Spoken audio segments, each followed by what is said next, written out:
How's it going, guys? My name is Graham, and welcome to Volume 2 of Pieces of Gaster. In the previous episode, I had a few things to expand upon, and a few slight corrections to make. I added something like 4 minutes to the total runtime with my revised edition. In the time since originally making each of these videos, I have discovered and been shown many different connections. So this video is starting at 17 minutes, and getting expanded to who knows what. I'm actually very excited to take this opportunity to make it that much more comprehensive. I would highly recommend watching Pieces of Gaster Volume 1 first, as there's a few things here that'll make more sense having watched them in order. But hey, if you're into this sort of thing, I don't think that'll be any sort of chore for you. Something quick from the previous video I want to expand on a little bit. For whatever reason, I just didn't spend that much time on it. That at the time was a decision I made quite intentionally, but now I'm not entirely sure why. There's a cool tie-in when you're talking to Sham about Jevil, where he actually quotes "darker yet darker." I guess it just felt referential rather than like any kind of actual evidence, but I think it's pretty dang important that Sham is quoting a character that we've never actually met. So it's rather speculative, but there's a chance that Sham and the Jevil are remnants of a shattered Gaster. They share some of his cynicism, his crazed tendencies, and well, straight up insanity. I don't like to theorize too much, I try to keep things as factual as I can, but seeing as they have some of those physical similarities, maybe there's something to that. But please don't read too far into something like this, it has little to no supporting evidence. But if it ends up being true to any sort of degree, then at least I can point to this video and give myself a pat on the back for having brought it up. It's equally likely that Sham either knew WD, worked with him, or that the characters within this game and world are similarly aware of and fascinated by Gaster lore the way we are. I talked briefly about how Sans is connected through the Gaster Blaster, and I kind of lumped in Papyrus through the proxy of him being Sans' brother. In hindsight, lumping in Papyrus in this way was done without very much supporting evidence. I'm not very happy with how I framed that argument, and it turns out Papyrus does have his own Gaster Blaster related line within the game, albeit a little more subtle. But in an early update to Undertale, a line of dialogue was added to Papyrus if you abort a genocide run during that battle. Afterwards, there's a box of bones you can inspect, and he'll say, "How lucky of you. Had I only used my special attack, you surely would have been blasted." I know in this community we have a tendency to cling to individual words, but honestly I would blame Toby for that. That's his fault for making individual words so meaningful. So it's not a super direct tie-in, but it is a hint that Papyrus maybe has some form of his own Gaster Blaster. It's circumstantial evidence, but I think there's some room for some cool headcanon there. You know, headcanon. This one is super quick and simple, but if you type out egg in all capitals in Wingding's font, it comes up with multiple hands pointing left, up, and up. Now this is so inane and stupid and random, but in that previous video I kind of covered how the egg laces into everything and how I think it connects to Gaster. Wingdings is inarguably connected to Gaster, and the idea of the man who talks in hands is very likely connected to Gaster. Now, what's the deal with the left, up, and up? This is the approximate moving pattern of a knight in chess. What is one of the major cliffhangers in Deltarune?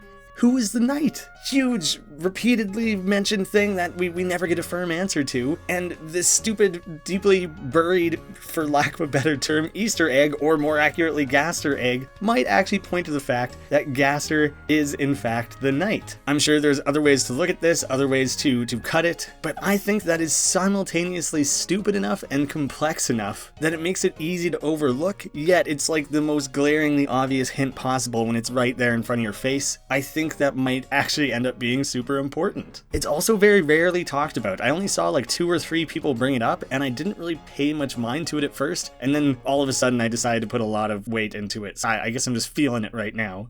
People who watch lots of videos on this channel are going to be so sick of hearing about it, but I have to mention Dead Estate is coming out in 1 month. It's the first game Two Left Thumbs has come on as publisher for. So yeah, I obviously want to hype that up. I think the game deserves it, and I genuinely want you guys to all play it. It's a top-down roguelike shooter with horror and Halloween themes and influences. It is a crazy amount of fun, pretty well infinite replayability. The number one thing you can do to help us out right now is add that to your wish list. You know, it's like giving a video a like, which yeah, you could do that while you're here as well. But it shows Steam that people are interested. I'm getting giddy with how near that game actually is to being released. I'm sure you'll all be happy to finally hear the end of it. Seamless transition.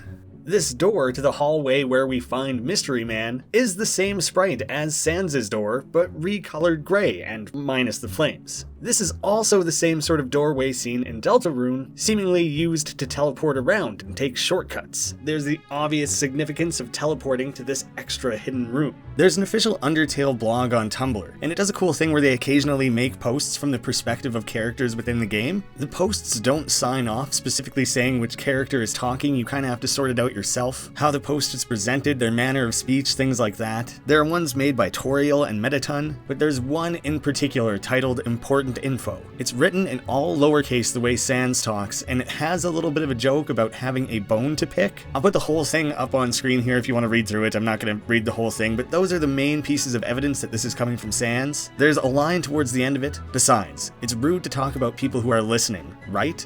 Not everyone is as tough as my brother. A few things here. As shown in the last video, it's rude to talk about people who are listening is more than likely referencing Gaster. These posts are more than likely written by Toby himself, and knowing the care he puts into these sort of things, I don't think he would just make a throwaway referential line like that. You would immediately think that not everyone is as tough as my brother would be referring to Papyrus. The fact that he brings up Gaster and then his brother back to back like that is kind of strange. It's led people to speculate that maybe Gaster is a lost third brother. This kind of lends itself further to the idea that Gaster is a skeleton, which I also talked about in the last video. God, I wish this all just existed in one video. Addressing and adding my 2 cents to a relatively popular theory out there with Sans and Papyrus. I'm not sure I'm convinced of the idea of Sans and Papyrus being 2 fragments of Gaster. I get the argument, and while I agree that they are inexorably linked, I don't necessarily believe that specific theory. The best argument I've seen for that, though, is during the Azrael battle and the Lost Souls. You know, the hot new indie folk band? In that fight, with obscured images of Papyrus and Sans together, the text reads, "The lost soul stands there. Singular." That is really interesting, but I suspect that that is either made in error or that this term does not have a plural. It's disproven within that same battle a couple times. For example, if you tell a joke, he seems to hate it, but the other lost soul seems to like it. So I thought that was neat, worth sharing, but I think it's too easily refuted. The choice, the music that plays during Sans' judgment, can be sped up by 666% and then matches the Undertale theme.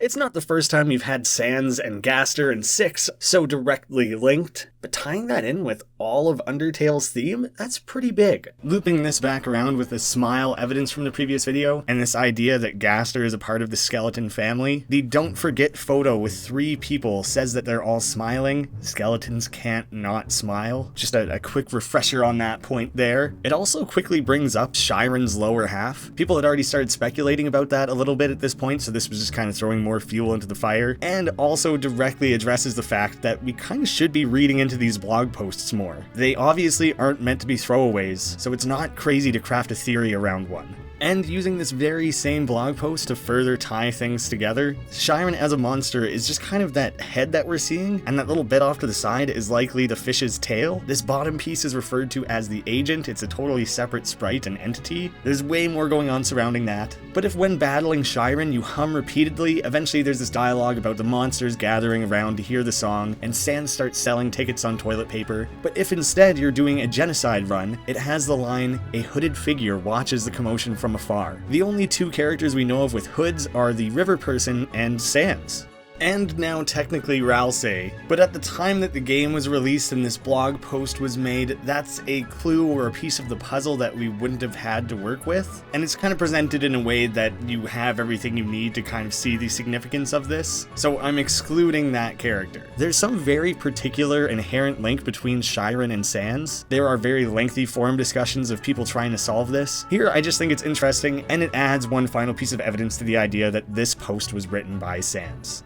Now, I talked a lot about unused music and sound files in that Gaster video. There's also one other one that I didn't think initially tied to Gaster, but now I think probably does. There's the ABC123A track, named that way simply so it alphabetically gets jumped up to the top of the list and is more difficult to miss. It's specifically telling players not to share the secrets of the game online. Hello, have some respect and don't spoil the game. It's impossible to have mysteries nowadays.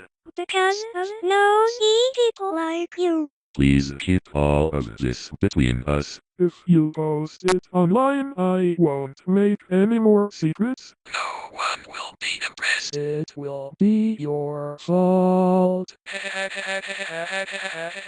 Obviously that didn't happen. It was never not going to happen. People were either going to disregard it or much more likely find specific secrets before finding this one, in which case it would be too late. This glitchy track is created using vocal synthesizers of Fruity Loop Studios, and if you listen closely, it seems like cut up fragments of this track are what comprise one of the layers of the Gaster speech sounds.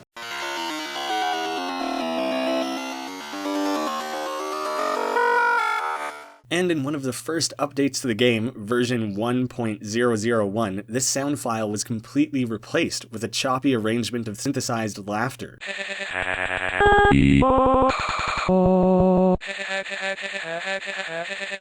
This new sound file is only 6 seconds long. Now, this is either Toby just having fun with us, maybe he was a little bummed that people disregarded it so completely, or there's an actual in-game canon purpose here where Gaster doesn't want us digging deeper into the game files. But maybe it's like reverse psychology. Maybe he says he doesn't want us to, then when everyone does, he's just having a good laugh about it. Pretty cool overall, and it seemed worth sharing. I think the most significant omission from that video that was pointed out to me in the comments and is explained in great detail by B on her Susie Undertale Tumblr account is the existence of typer values within the code of Undertale and Deltarune. Now, how dialogue is displayed and delivered in both games are associated with something called a typer value. These values store text characteristics like font, size, color, the speed at which it's typed out, and sound effects. Most characters have their own specific typer value that assigns all of those functions. Rather than having several values, one that means font, one that means size, etc., it's all grouped together as one consistent value. It's easy enough to imagine when you look at different characters like Papyrus or Torio. They're vastly different and each character has their own unique typer value assigning all of those characteristics. In the Gaster video, I outlined in great detail the significance of the number 6 to Gaster. Now in Undertale, all of these standard typer values, all the ones that are associated with characters in the game, just naturally progress from 1 to 111.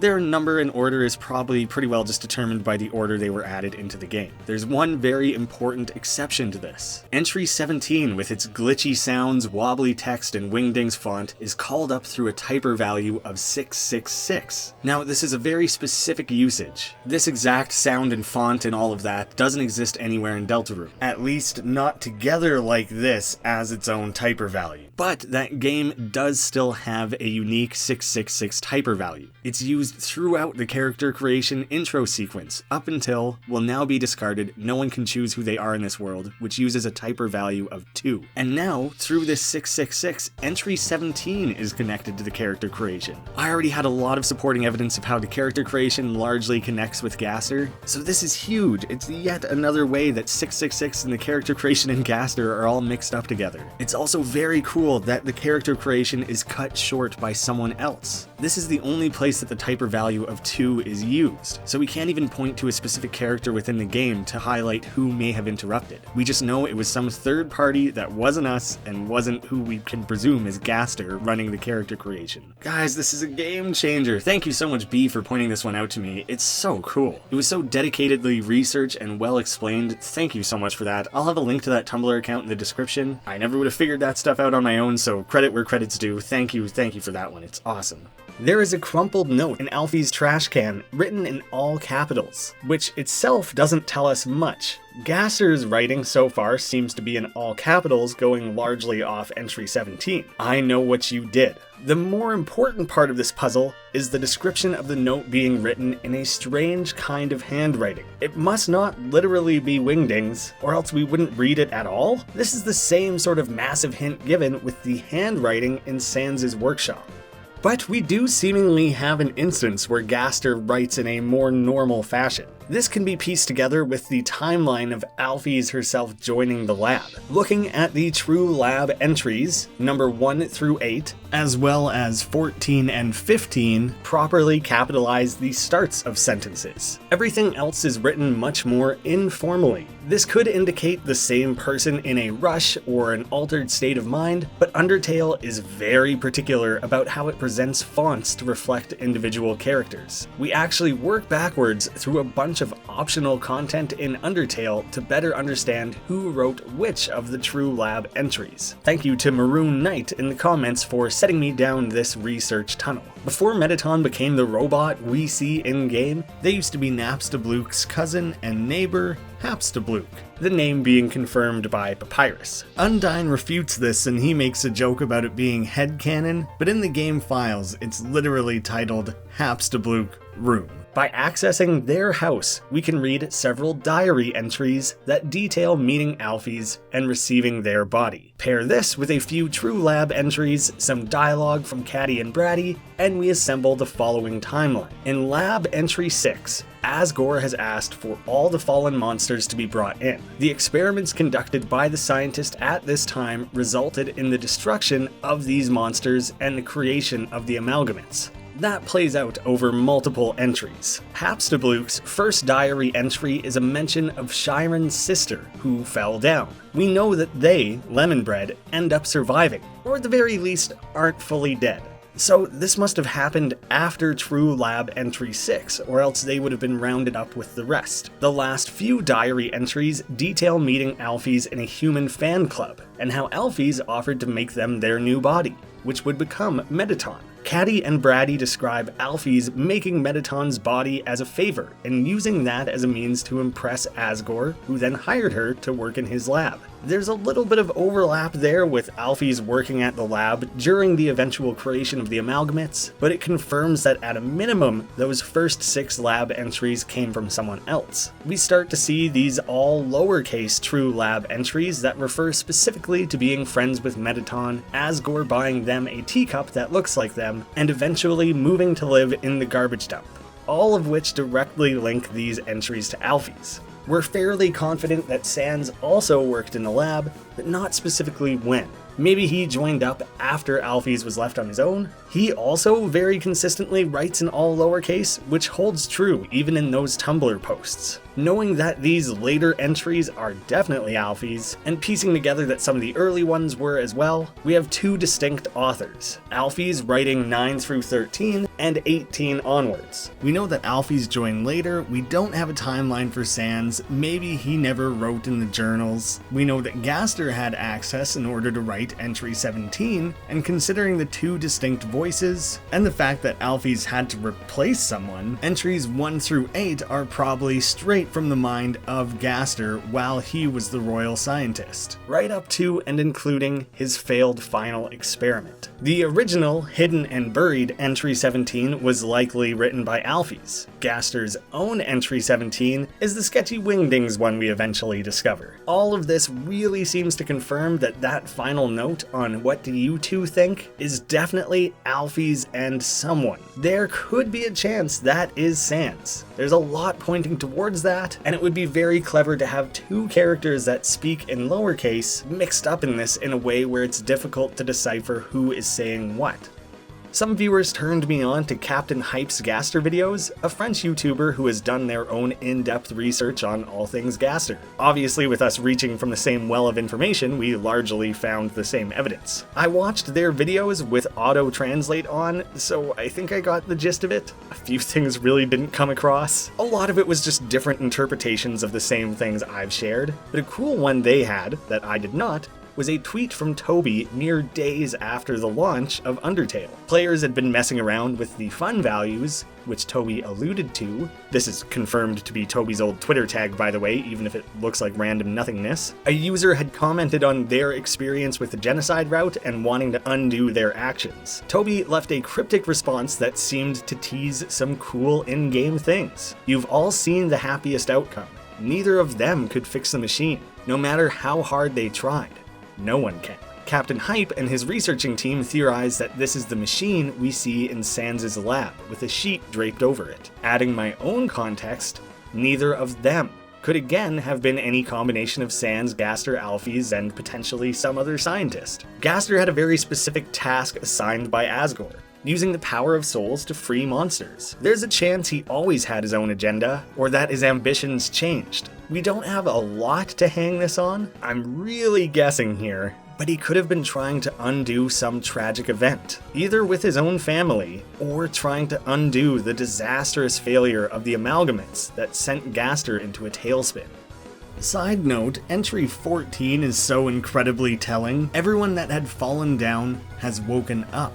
They're all walking around and talking like nothing is wrong. I thought they were goners, which would make you think, oh, I thought they had passed away. I thought they were dead after they had fallen down. But no, they thought that they had come back as goners. It would make the most sense that this specifically came from Gaster and not Alphys, lending further to the idea that the goners, Gaster, and followers are all linked. With Gaster's secret entry 17, we see his dark musings. But the entry 17 that is simply hidden in the game files, we see the panic and admittance that they have accidentally created the amalgamates. Presumably, someone attempted to erase this knowledge, and that's why we have to go digging in the game files for it. So while one is specifically very interesting, both entry 17s are very important. Something I don't really see talked about is the creation of the amalgamates in the context of fusing monsters, other than it being grotesque and awful.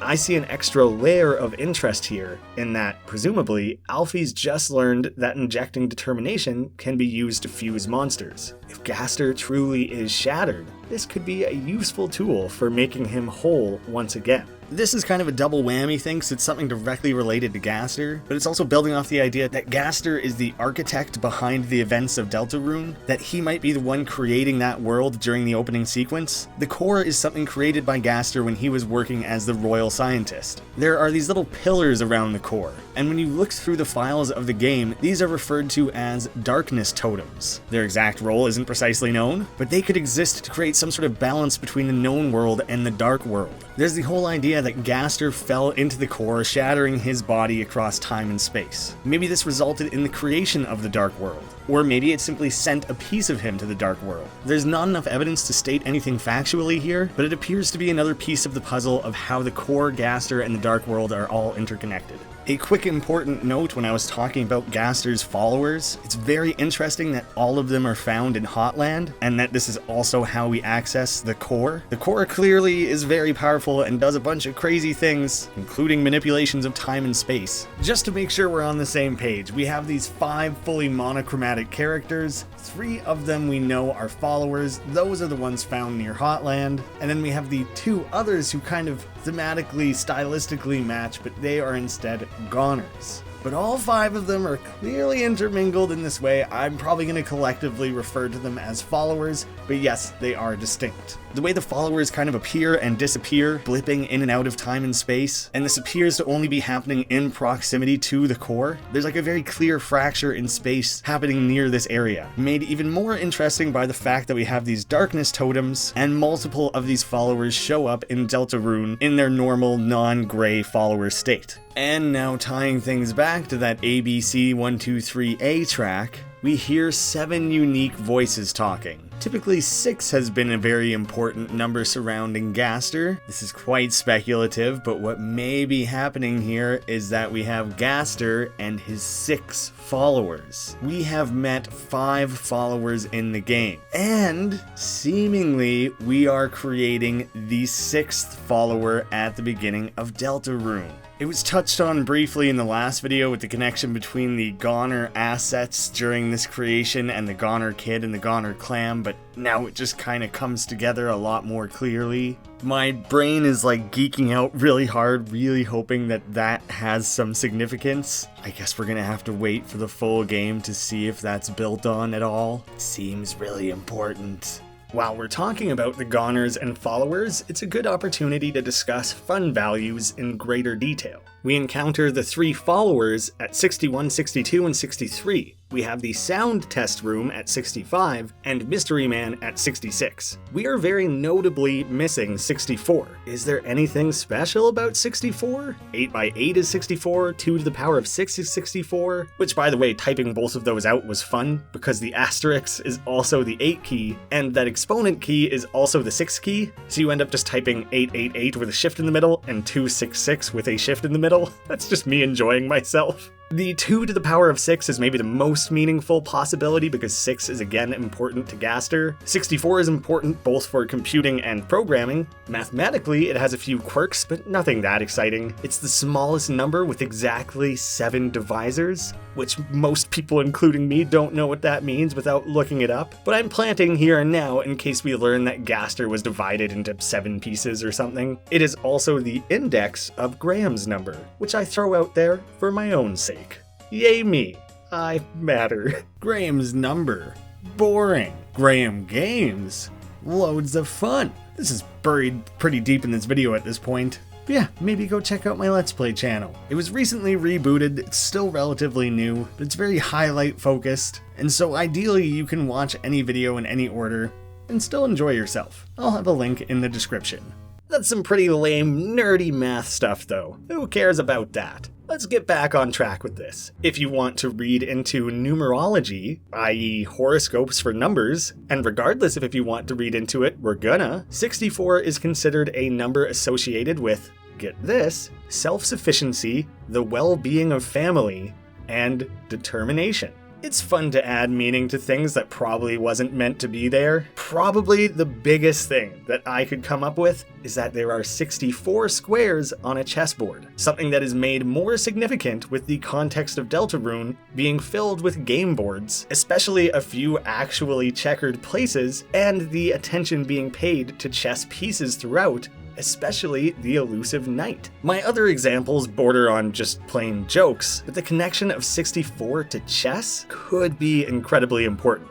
There's a potential that Gaster falling into the core is the event which caused the different fun values to exist at all. We're used to hidden acronyms in this game. Love is level of violence, experience is execution points, fun is likely something, blank universe number, with there being 100 unique universes created based on accessible fun values. In values 91 through 100, Goner Kid even laments the idea of alternate universes where perhaps they do not exist. There's a bunch else about alternate universes. It plays a bigger role in my Sans video. We have the very obvious connections to Gaster, but if we look at these more closely, potentially every fun value with a unique interaction connects to him. 1 to 39 is the wrong number song. Seemingly silly, but there is that connection of trying to call someone whose name starts with G. Most of those are pretty minor characters. And it wouldn't be the first connection of cell phones and Gaster that we've seen. Even if it could be any one of those, with Glad Dummy being kind of a stretch, a 1 in 6 chance is still pretty good. And yeah, it's not lost on me that there's 6 of them. Values 40 through 50 are unique calls from either Sans or Alphys. Neither are very significant themselves, but Sans and Alphys are the two who seemingly have actually worked with Gaster. We also have more cell phone interactions. As mentioned, there's the Followers and Mystery Man in that 60 range, Clam Girl / Goner in the 80s, and Goner Kid in the 90s, which, I should quickly point out, each span 9 fun values. I'm trying to keep an eye out for 9s as often as I am 6s, and 17s.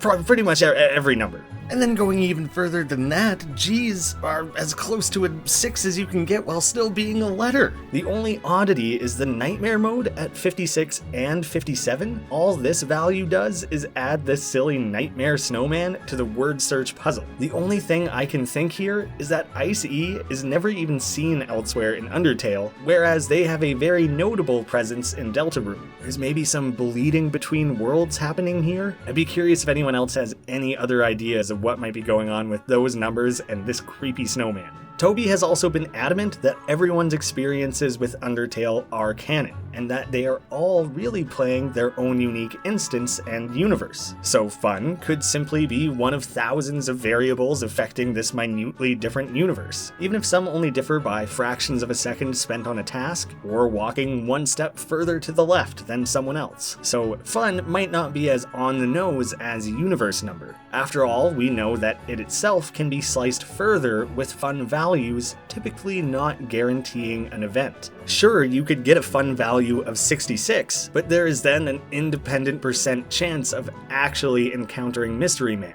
So fun isn't just a unique universe, it's seemingly a possible division of a possible universe. We're talking in infinites here. Captain Hype actually suggests either fragmented universe number or fragment universally numbered, which that concept would actually explain why some fragments can be further divided, but with a more collective number.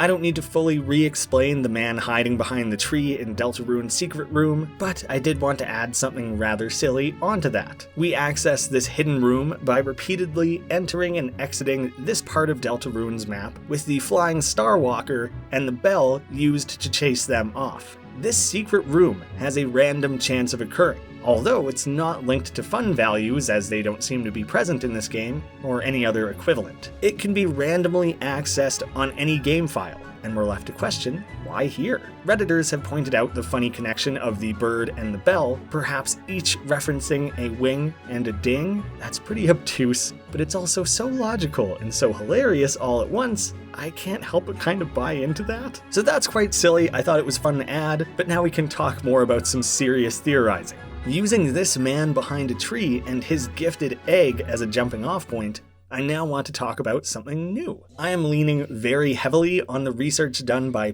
Rise for this one. They have this awesome 5-minute video on memory heads in-game, one of the amalgamates. I want to borrow a few things there and lace it into my own stuff, but they deserve all the credit for doing the legwork and pointing out the significance to begin with. I'll have a link to their video in the description if you want extra information and their added take. It's well worth a watch. Before turning on the ventilation in Undertale's True Lab, you know, the place with the determination extractor that looks like a canine skull, a recurring piece of imagery between the Gaster Blaster Photoshop Flowey and Asriel's Hypergoner, and is filled with the amalgamates from the royal scientists' failed experiments with determination?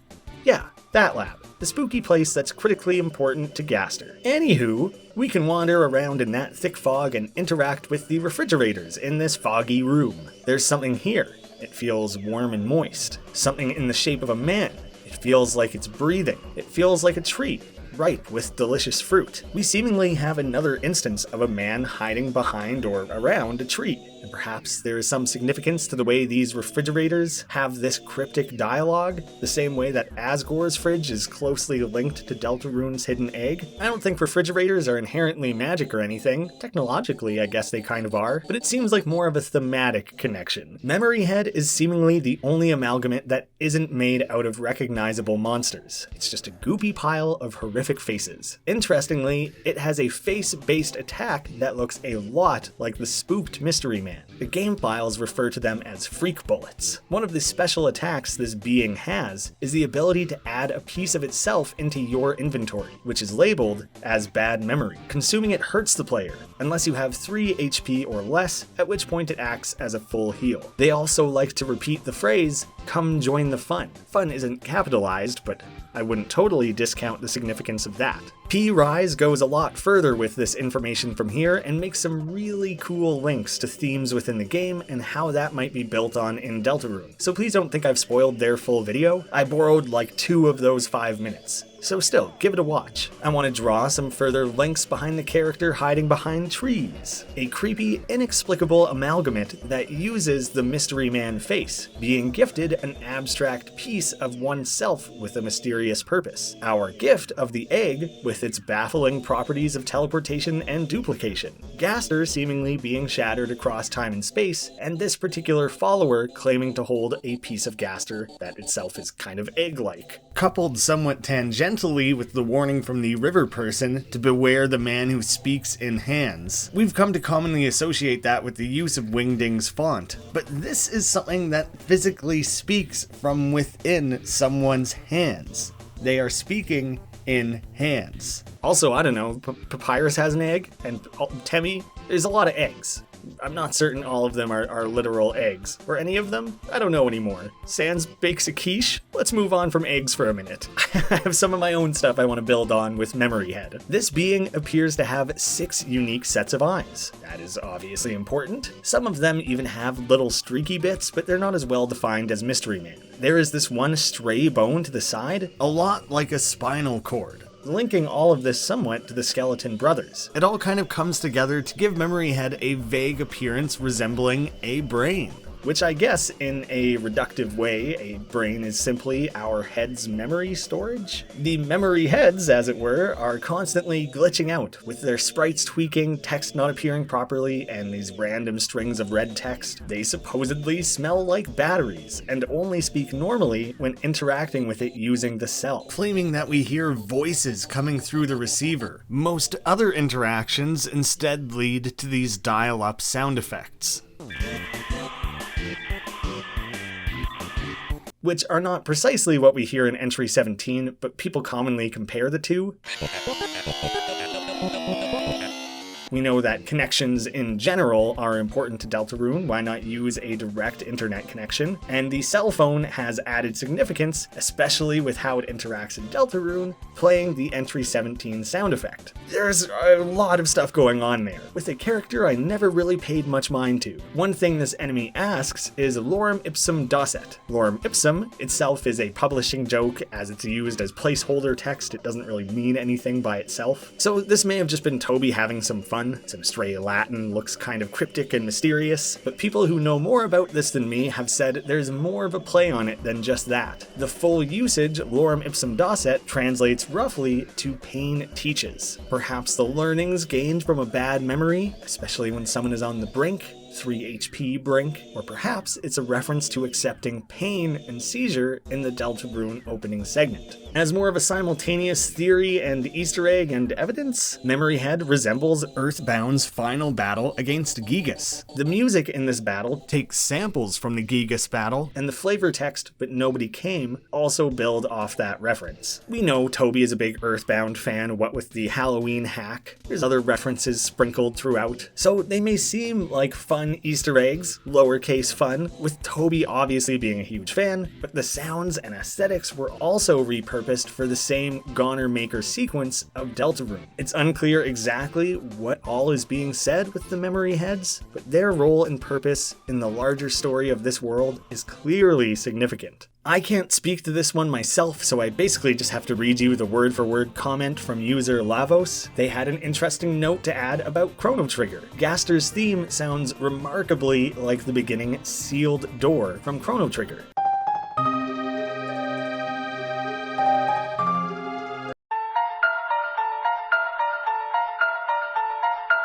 And even uses a piano sample from that game. Obviously, we're no strangers to sealed doors. That song is the theme of Balthazar. They created the Ocean Palace, which inspired the core, which of course Gaster is credited with creating. Balthazar, Ocean Palace, Gaster, core. Both of them are said to have vanished across time due to a disaster in the Ocean Palace or the core, respectively. I already talked about the connection with the dark winds blowing. I haven't played Chrono Trigger myself, I know it's a great shame of mine, but I've also seen people draw connections to the time egg in that game, and an apparently significant scene that involves a lone island with a standalone tree. We're really blurring the lines between hidden secrets and straight up references. I guess that's what takes a good Easter egg into a full-on Gaster Egg. Good old Gegs.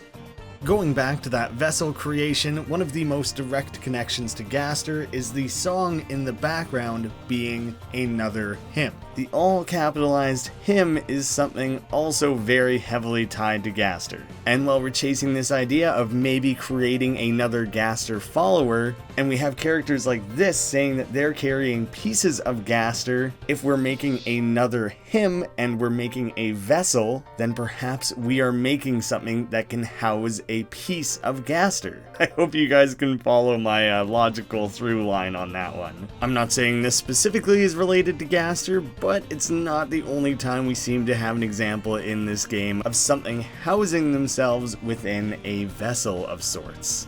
That's a lot of step laddering and intertwining building of theories and connections and all that, so I'm going to take a step back with a few things that are a little simpler, and some that are just straight silly. There's some interesting things you can do with alt codes, simply holding alt on your keyboard and then typing things out in your keypad. A very simple one that I want to quickly throw in is that simply doing alt 6 produces a spade. Maybe that would better fit in my Sans video, but I'm putting it here. When you enter the Dark World, the executable game file is retitled to The Dark. When you die, it also switches to The Death, but that seems to be quite unique, and I'd rather specifically look at The Dark. We have had the recurring inclusion of Don't Forget, and its obvious significance, and the final line of that is Don't forget, I'm with you in the dark. Don't forget, I'm with you in the dark. Perhaps this isn't just an abstract concept of shadows, but instead a very literal neon sign pointing at the dark world. For this next one, I'm going to paraphrase and build off a really cool theory presented to me in the comments as well. Apparently, this series has some extra layers for Swedish players. Frisk, Chris, and Gaster all have direct translations to healthy, crisis, and guest. We have some possible interpretations of perhaps why Frisk represents a healthy being, or that Chris is someone who is directly in crisis, or the cause of potential crisis. But the most interesting one seems to be Gaster as a guest. It's rude to talk about someone who's listening. It becomes a lot less creepy if we instead interpret this as us, the literal real-world player being the guest. We are always listening, and the many of us creating millions of saves shattered across time and space, it just really seems like it would be a really neat fourth wall break direction for this mystery to go. But it would discount so much of the in-world evidence and direct references to the real Gaster, who they were and what they did before we ever entered its world. There's ways to read deeper into that one. I liked it enough to share. I don't really personally invest in this theory. I think it crumbles quite quickly. I had originally included this annoying dog theory as a way to get this video up to 17 minutes and 17 seconds exactly. I kind of stretched a few things towards the end of the video, as I thought that would be a fun Easter egg for anyone watching, but YouTube literally never reported the video length correctly. In fact, it gets it wrong in several different places, completely ruining my plan there. I'm still going to leave this in the video for the sake of posterity and the interest of comprehensiveness, and because it gives me a good laugh. I laid out precisely how and why I believe it makes sense that Mystery Man is Gaster, but I thought I should draw attention to another funny theory that exists out there. The first place I ever saw this was from a forum post by Tadazi. They aren't a fan of the whole Wingding Gaster and Mystery Man connection, so their silly simple thing that they came up with is that WD instead stands for White Dog Gaster. Their simple summary is that annoying dog is Gaster, travels through time and space, he created the world, including the core, he fell into his own creation, Undertale, he's seen the timelines because he wrote them, he's everywhere, he's listening to us, he's on the forums, on Twitter, on Tumblr, on Reddit. But since we largely know that the annoying dog is also a stand-in for Toby, this is kind of saying that Toby and Gaster are one and the same. There's something fun to kind of latch onto there. This is more of just like a silly throwaway idea than a concrete theory. But while sitting here meticulously drawing out all these dots and connections, it's funny to just take a step back and have a laugh at something like this. I don't actually put any stock into it or take it seriously. One last time, I'm going to remind you guys to head over and wishlist Dead Estate. That comes out in 1 month. I had a decent amount of this researched and recorded ahead of time. I always knew I was going to revise this video, but man, turning it around in like 24 hours with the announcement of Deltarune Chapter 2 was a lot of editing. But there, I have all the possible things related to Gaster from my brain and from where I could find around the internet put into these 2 videos ahead of that release, assuming that we're going to have all sorts of new evidence very shortly here. If you have any theories or connections of your own, absolutely dump those in the comments. But I'm happy to release this like hours ahead of that second chapter coming out. I can't wait to dig into that. I'm doing a live stream of it tonight. That'll be on the Let's Play channel. I'll have a link down below. You should definitely come and join in. I'm going to keep it semi-casual, but I'm sure there'll be some light theorizing throughout. Thank you all so much for watching. Thank you to patrons of the channel for their support. What a wild ride it's been. I hope to see you all again soon.